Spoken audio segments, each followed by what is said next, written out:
Hello, I'm Eldon Matlick, horn professor at the University of Oklahoma.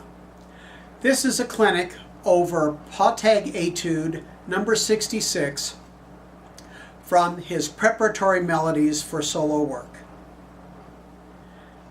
There are several difficulties in this particular exercise. The first deals with flexibility and agility. Plus, you have to be very fluent in negotiating larger intervals. There are going to be some easier things I'm going to be showing you that will make this a little less daunting. And then you have some very rapid fire valve technique. Again, I'm going to be showing you some additional fingering patterns and suggestions that might make this a little bit easier.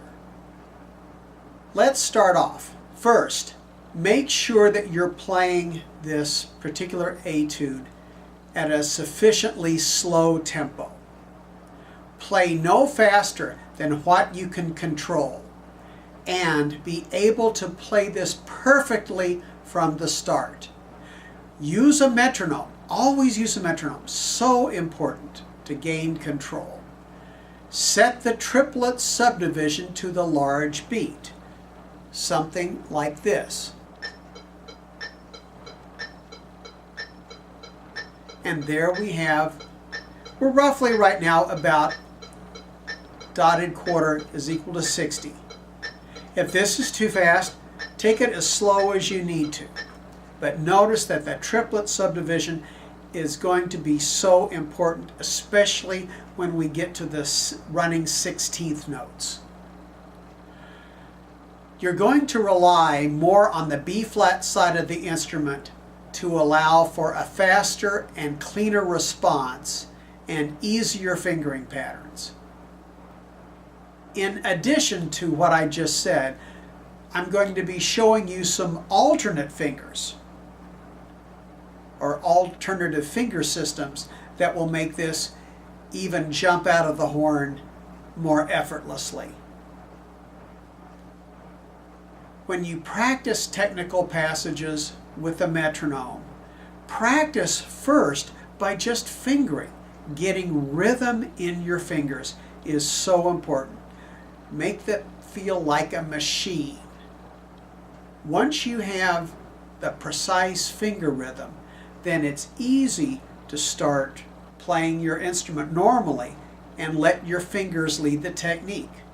The fingers must lead. That's paramount. For instance, let's look at measures 4 through 8.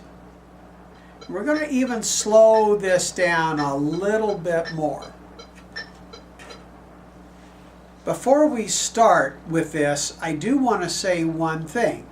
When we get into these passages, say at measure 3 and 4, where we have the C and the F octaves, instead of playing traditional fingerings, there's nothing wrong with staying on the open B-flat horn, almost like a bugle call.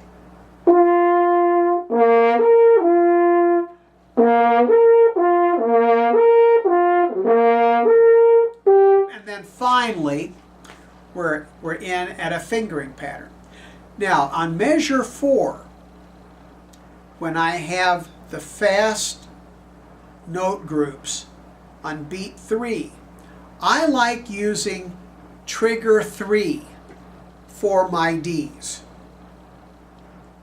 So we have the D octave, 3 and 3, and then staying on the B-flat horn, we have the F open, then B-flat 1, and then D again on third finger, and then going to F. So it makes a nice dee-da-dee-da-da, easier fingering system.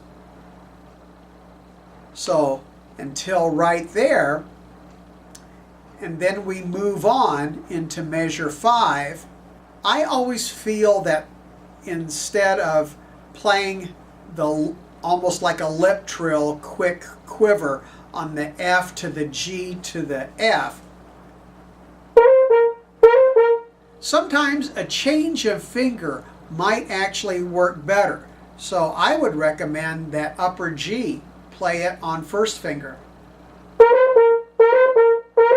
That might make it come out a little bit easier. And then I'm still using my third finger for all those Ds.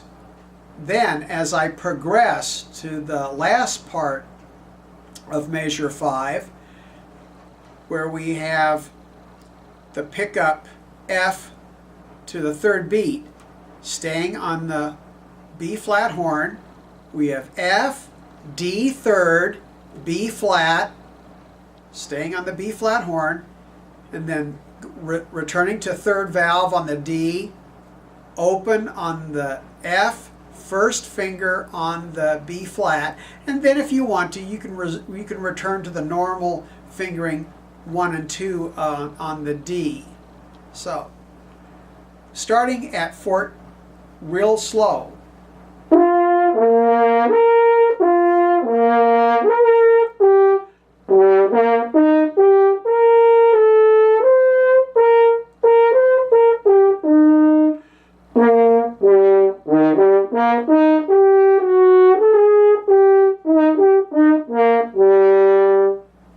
And then I would keep that same B flat fingering pattern, F's open, B flats first of course, and then your D's third.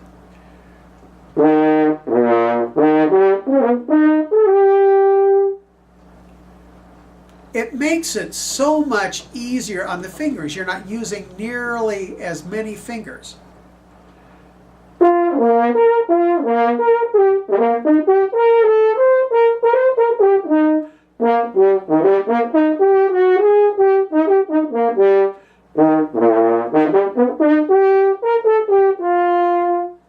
Now I've reached 7, measure 7.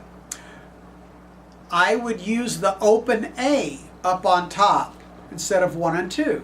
It'll be easier coming out. And it's okay if that A parks itself a little bit low, as it normally will, being that it's a 10th harmonic. The major third needs to be lower anyway.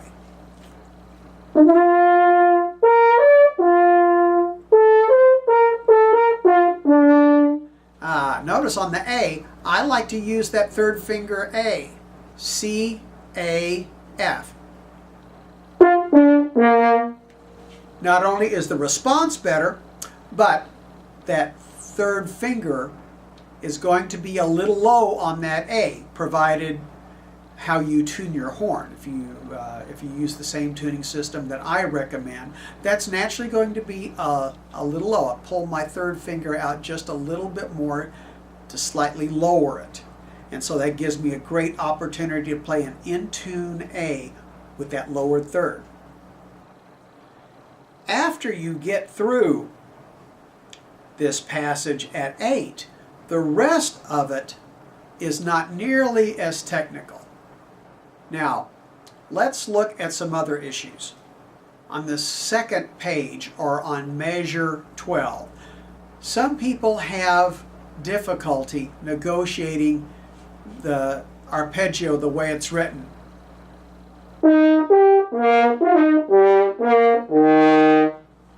It's sort of hard to go ba ba ba beep. It's just a little awkward. If you're having that difficulty, another thing that you could do, instead of using a 3+3 grouping on those 8ths, use a duple grouping of 2+2+2, and you're grouping 2 notes at a time. So low to high, low to high, low to high.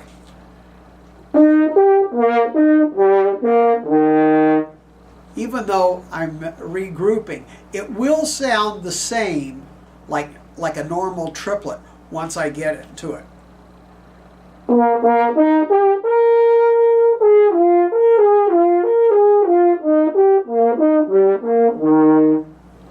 Finally,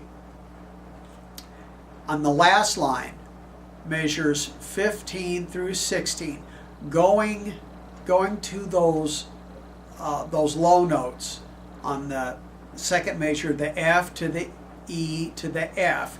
If you're having problems getting sufficient sonority,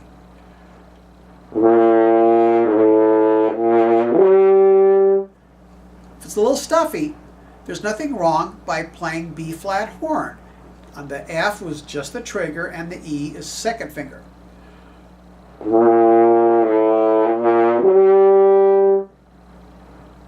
If that works easier for you, by all means do so.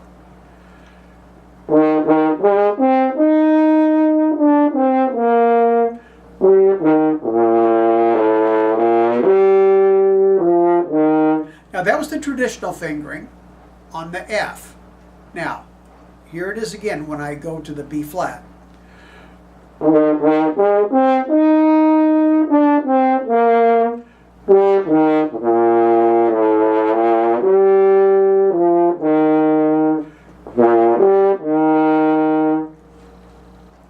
Finally, at the very end of this piece, the last two bars are really the last bar and a half. Practice this totally subdivided by triplets so that you know how to gauge the retard.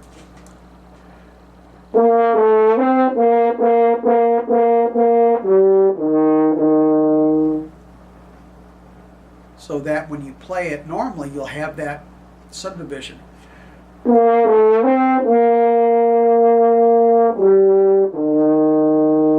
So it sounds everything in context. Let's look at one or two other things. If we look at measure 6 and again at the end of measure 10 and 12, we have these marks of a slur and a dot. That often gets confusing. The best way to do this is think of this as a legato time, an articulated slur. But if you really want to play it the way a string player would, you would play it legato, but with just the slightest bit of emphasis or lean on each of the notes. Say, if you slur, just a little heavier slur.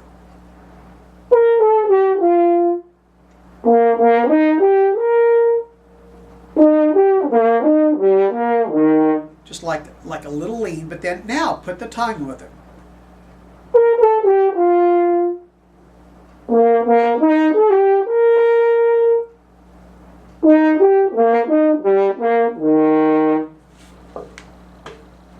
Makes it a little bit nicer and more stylistically correct.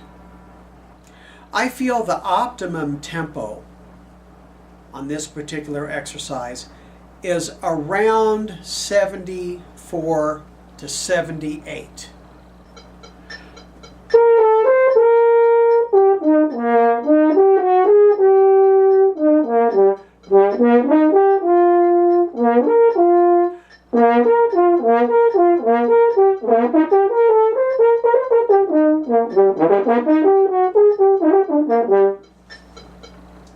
It was a little rough the way I played this, but you get the general idea. When we have these fast, rapid-fire passages that involve the 16ths, play back on them a little bit with a little bit lighter articulation. Don't try to hammer them. Also, make sure that when you play these 16th notes, put a little bit more air into them. Make sure that the 16th notes don't sound softer than the 8th notes that surround them. And that's going to be a common acoustical problem. Shorter notes take more energy to sound as loud. So what I do, I bump the air through, play a real light articulation, and that actually helps make everything speak so much easier. I appreciate the chance of talking to you and showing you some ins and outs of this particular study. Now, let's hear what this sounds like in its entirety.